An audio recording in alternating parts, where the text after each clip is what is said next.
Hey students, so for this week's art project, we will be creating a line landscape.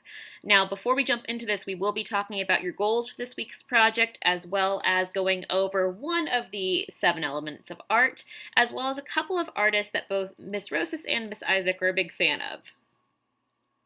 So your objectives this week. Students will be able to recall that line is an element of art. Students will be able to design a landscape with a foreground, a middle ground, and a background. Students will be able to draw at least 5 different types of line in their landscapes, and students will connect the similarities of their landscapes to either Van Gogh or Robin Mead. Some terms you need to know: landscape, foreground, middle ground, background, line, and element of art.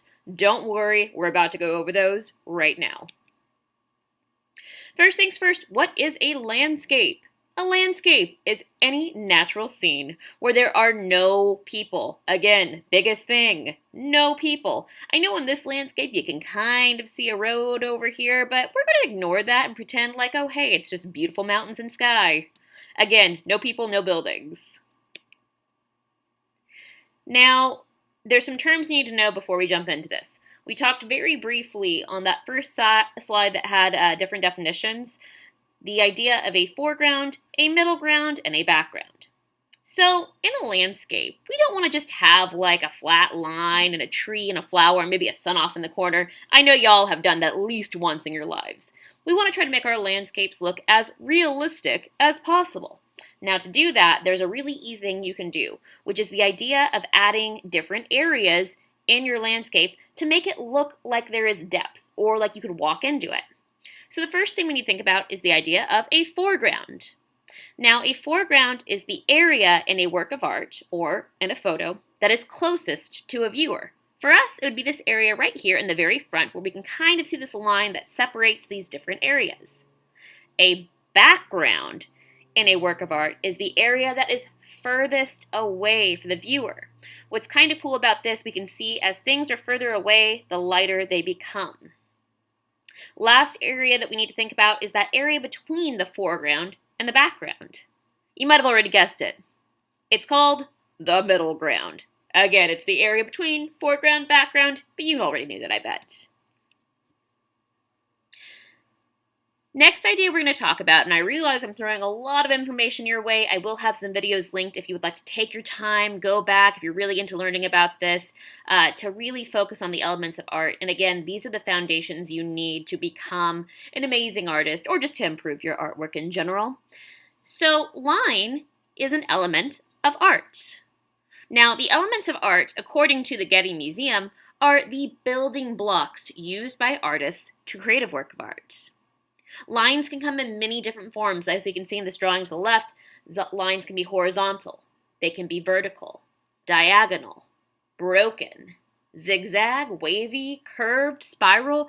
They can be thick, they can be thin, they can be implied, they can be long, they can be short, they can be so many different things beyond what is just in this image. Now, I don't want to just teach you the elements of art or show you art. I want to teach you about famous artists. Vincent van Gogh is one of my all-time favorite artists. Really interesting dude. He is a famous Dutch artist who is from the Netherlands. And the Netherlands are this itty-bitty tiny country over in Europe, and it's really tiny, but it's really awesome. He was born in 1853. He was named after his deceased brother. The word deceased means dead. So again, Vincent was named after a sibling that was born before him who didn't make it. You have to imagine that probably had to mess with his head to a certain level. He only sold 1 painting while he was alive, and it was to his brother. Eesh, and he made hundreds of paintings. He thought maybe one day he'd be a minister before he decided to paint. Obviously, didn't work out. Fun fact, if you can consider this fun, he cut off his own ear once to try and impress a woman. Didn't work. And lastly, which is very sad, he died when he was only 37 years old. I'm also going to be attaching a video if you'd like to learn a little bit more about him. He's a really amazing guy. He's most famous for this work of art called Starry Night. In this work, you can see there are a ton of different kinds of lines. We see choppy lines, short lines, spirals. We see lines that are kind of circular looking.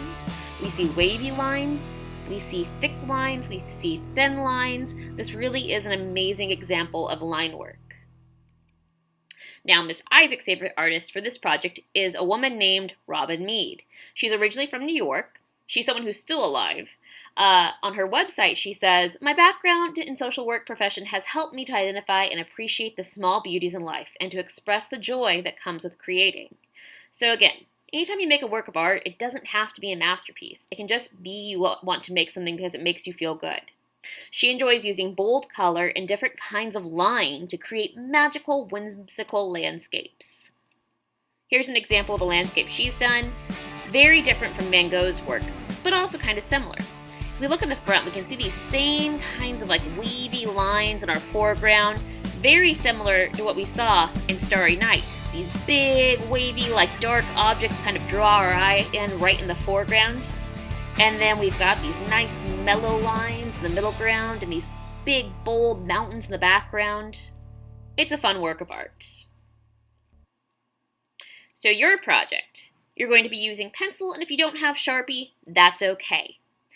Your landscape won't have any people. The rest is up to you. If you would like to follow along with my example I'm about to do, you're welcome to do that, but I encourage you to look up some images of different landscapes and see what you can do, because really, the sky, or the land, is the limit.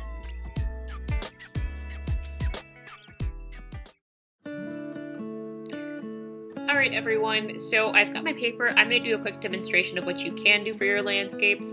I've added a border around my paper just because I don't know about you, but I don't know how much space I really need to do this, but you don't have to do that.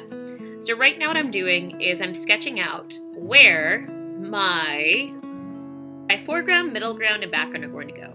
So in the very, very front, I've drawn a line, and that's going to be the area that's closest to me.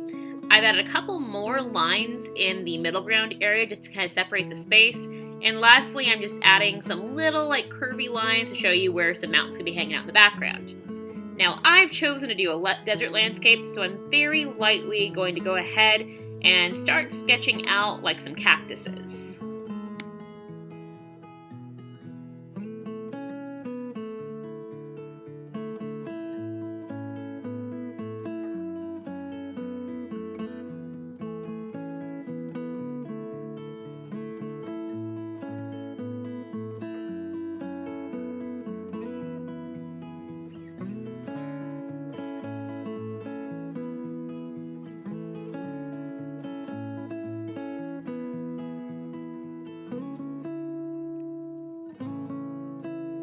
Now that I've got my pencil lines on the paper, my next step is to grab my Sharpie and start going over the lines I made very, very carefully.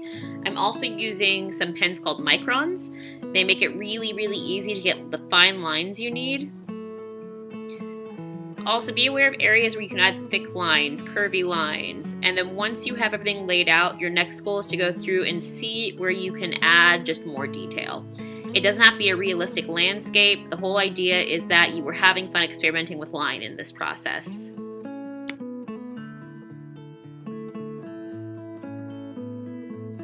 Keep finding places where you can add more different kinds of lines. This is supposed to be fun. It doesn't have to be super realistic. I would also recommend checking out Zentangles if you want to get ideas for different patterns and different kinds of things you can do with that. But have fun with this, you guys.